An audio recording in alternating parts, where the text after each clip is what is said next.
Southwest Florida's news source. This is Fox 4 News at 6. Baby, it's cold outside. So is the polar vortex having an effect on Florida's tourist industry? We're going to explore that. Plus, I will do everything in my power as sheriff to see that that does not happen. straight talk from the sheriff, Congressman Trey Radel, getting tough love from Lee County's top law enforcement official as candidates line up to replace the 19th District Republican. Another big-time bust in Collier County just days after a spice ring was busted in Lee County. The 3-month investigation leading to multiple arrests. This is Fox 4 News at 6. And good evening to you. Thanks for joining us tonight. I'm Emily Dishno alongside Jim Sine, and we certainly hope that Jim got his jacket out of the dry cleaners because we know he's going to need that tonight. Nope, I had to go with my backup leather jacket. The big one's still at the dry cleaners right now, and you know what? That big jacket, you'll need it again tonight. Let's go ahead and check out a live picture, and I want to show you this because this is one of our new live cams. Oh. It's our Zoom Tan Sky Cam. That's the marina at Cape Harbor. You see the big canal there, rum runners on the left-hand side of your screen. But the one thing every person who's in tune with the weather is going to be watching, you see it there on the bottom right-hand side of your screen, that flag, which has been whipping pretty good over the last hour or so. We do have a little bit of rain showing up on Storm Patrol Viper, but it's very, very light rain. Maybe you drove through one of these showers today. It's a sprinkle. It hits the windshield. It's like 4 or 5 drops of tiny little rain. You're like, did I just drive through a shower? And by that point, you're already past it. So that's what we have right now, as well as the cool temperatures in place. Check this out. We're in the 50s, and obviously we're not getting any warmer. Our temperatures are falling right now. 51 our current temperature right now on the Cape, 53 in Port Charlotte, and there's that wind, maybe not quite as strong as yesterday, but still at about 10 to 15 miles per hour. So our wind chill factors in the 40s right here around dinner time. Coming up, I'll show you how cool it's going to be in your neighborhood first thing tomorrow morning. We have one more really cold night tonight, one more really cold morning tomorrow morning. Wind chill advisory in effect again through tomorrow morning. And then another cold front on the horizon. Now, before that front gets here, we have a real significant warm-up. We'll talk about that, too, coming up shortly. All right. Thank you, Jim. Fort Myers Beach almost completely deserted today, and local businesses are really feeling the chilly effects. Four Corner Sarah Belso was down there and has more on what local restaurants and tourists have to say about this weather. This counter behind me is a place where you can rent jet skis, paddle boards, and chairs and umbrellas on Fort Myers Beach. But today, there's no one even working behind the counter. And that's because this cold snap we're seeing is keeping locals and tourists away. Strong wind and an empty beach. Bathing suits traded for jeans and sweatshirts. Even this little guy is running away from the cold water. It has been freezing, absolutely freezing. Not a good thing for Nemo's on the beach, where the entire dining room is outside.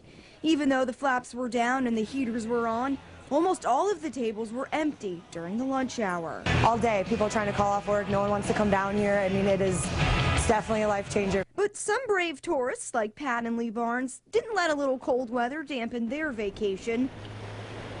They say this is nothing compared to their hometown in Canada. Very, very cold there. The schools are actually closed in our community for first time in many, many years. I think it was minus 23 with a wind chill of minus 36. Only in the 40s here, Lee was walking the beach barefoot, wearing just a t-shirt and shorts. People wear parkas down here. I don't know why. Absolutely beautiful. Another day in paradise, we say. The beach is also paradise for Carol Pilabashian from Massachusetts. It's chilly, but it's still beautiful. The sun is nice, you know, and it's nice to walk out here. It's better than walking in the snow. But Carol does say she wishes she packed some warmer clothes. I brought capris, but nothing else. And even some tourists who are supposed to be here couldn't even get here. I spoke with some hotel owners who tell me that reservations were canceled because some tourists couldn't get out of the airports to get here because of all the winter weather. In Fort Myers Beach, Sarah Belsol, Fox 4 in your corner. All right, Sarah, we want to see how the cold is affecting you. Please share your pictures or video with us so we can share them on air. Email us, stormpatrol@fox4now.com. Day one back on the job for District 19 Republican Congressman Trey Radel. Radel making his much anticipated return to Capitol Hill today under the scrutiny of Southwest Florida, the national media, and fellow members of Congress. Patrick Nolan reports from Washington. We are now just a short time away, less than 30 minutes from the start of the second session of the 113th Congress. The House of Representatives expect to formally convene here in less than 30 minutes inside the Capitol building, and we have been working to get you answers from Representative Radel. We've gone to his office, spoken with his staffers, asked to ask him questions on your behalf.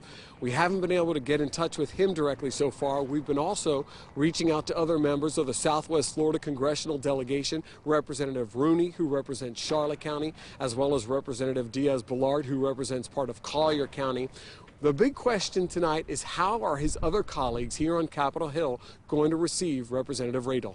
I think in Washington he's going to get a lot of questions about whether he's actually reformed or not. One thing you'll hear politicians, the media, and political analysts talk about here in Washington is sticking to the script. In other words, political talking points, things that consultants or polling might tell you really resonate with voters back home. And in fact, some analysts say that Representative Radel has been doing just that. He's been very tightly scripted. He had his wife out at the first appearance. He's been very careful to have everything be about family and really try and avoid making any of this look political.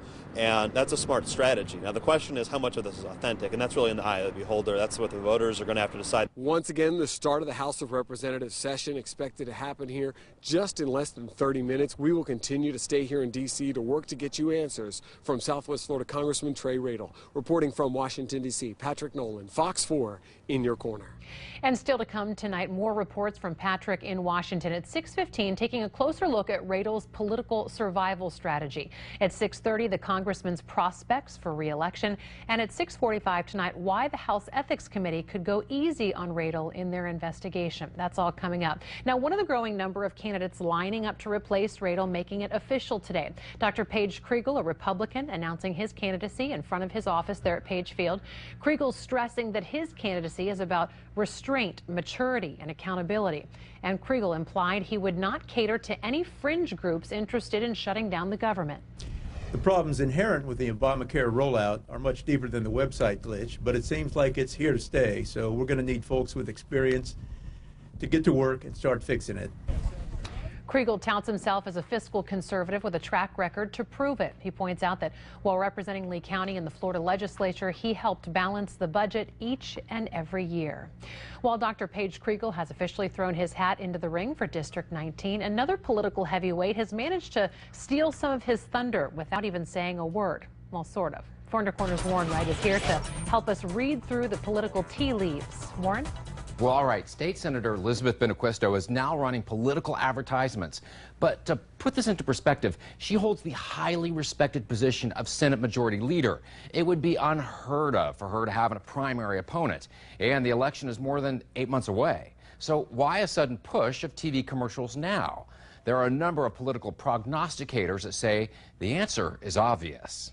In Florida, conservative values are getting us back on track. In the last 24 hours, Lizbeth Benaquisto has started up a massive media blitz, an expensive TV campaign promoting her accomplishments in the state legislature. Political advertisement in this early is really uncommon. Dr. Peter Bergerson is a political science professor at FGCU. He sees this latest TV campaign as a first step in preparing a run for Congress. She has no opponent, and with all that money in her war chest, she can't transfer it to a federal campaign. So why not improve her name recognition among likely voters? She wants to bring attention to herself as a potential candidate for the U.S. Congress. Meanwhile, Dr. Paige Kriegel isn't testing the political waters. He's jumping in with both feet. And he had a crowd of seasoned political supporters to back him up at his campaign kickoff. I'd like to take time especially to thank some good friends, Sheriff Mike Scott, for being here. And the sheriff made it clear exactly why he was at the event. I can tell you who won't get my vote if he runs, and I think I've already made that pretty clear, and that's Trey Radel. And I will do everything in my power as sheriff to see that that does not happen. I've fought to protect seniors and honor Florida's veterans. But Senate Majority Leader Benaquisto cast a shadow over the event. When asked about it, Kriegel shrugged it off and said he was focused on his campaign. But the sheriff has concerns as the political process plays itself out. So I hope it's not a diluted field, and I hope it doesn't get real messy. Okay, well, now the sheriff made it clear that he was there to support his friend, Paige Kriegel, but he has not officially endorsed any candidate yet, but considers Kriegel at this point the most viable. Warren Wright, Fox 4, in your corner. Tracking crime in Collier County tonight. 3 people behind bars accused of possessing and selling nearly $16,000 worth of synthetic drugs known as spice. The bust is part of a 3-month-long undercover operation. Four Corners' Katie Jones live in Naples, where police say it was being sold. Katie? Right now, the Everglades convenience store is locked up. It's been closed all day, but police say it's here at this store where the owner was selling spice. 61-year-old Kassem Benout, 60-year-old Gregory Murphy, and 43-year-old Norma Gable, all arrested on multiple charges. The investigation involved 2 locations within the city of Naples, including the Everglades convenience store and a residence at 830 Pine Court, where the owner, Kassem Benout, lives. Police say the United States Postal Service intercepted a package containing the synthetic drugs addressed to the Pine Court address. They say the 2 men conspired to sell it at the convenience store where undercover officers bought spice on several occasions. Now, over the course of the 3-month-long investigation, more than 1,000 packages were seized. It feels good to get these drugs off the street because it's just not the drugs, it's everything else. I mean, behind the drugs is crime, burglaries, people are addicts, addicted to it, and they do all kinds of things to get their hands on these drugs. And coming up tonight at 10 o'clock, hear from a former employee who says she had a feeling some illegal activity was going on at this store and isn't surprised one bit by the bust. We're live in Naples tonight. Katie Jones, Fox 4, in your corner.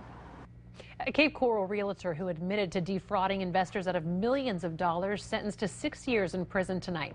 Greg Eagle pleading guilty to losing $3 million of investors' money after putting their investments up for collateral in a trust deal that fell through. Now, after Eagle's release from prison, he's going to serve 5 years of supervised release. Restitution to the victims will be determined at a later date. We'll keep you posted on that. I'm out of business until I get that phone number back. A Naples business owner fed up with Comcast after he says the company disconnected his phone service by mistake. Foreigner Corner stepping in to get him the help he needs. More big business in Lee County revealing the mystery company that's bringing hundreds of new jobs to Southwest Florida. That's just ahead. And after the break, Patrick is in Washington to break down Congressman Trey Radle's survival strategy after top Republicans are calling for him to step down. Next. Another cold night ahead as temperatures are already in the 40s in some locations. Coming up, we'll go zone by zone, show you exactly how cold it's going to be in your neighborhood first thing tomorrow morning. That's on the way.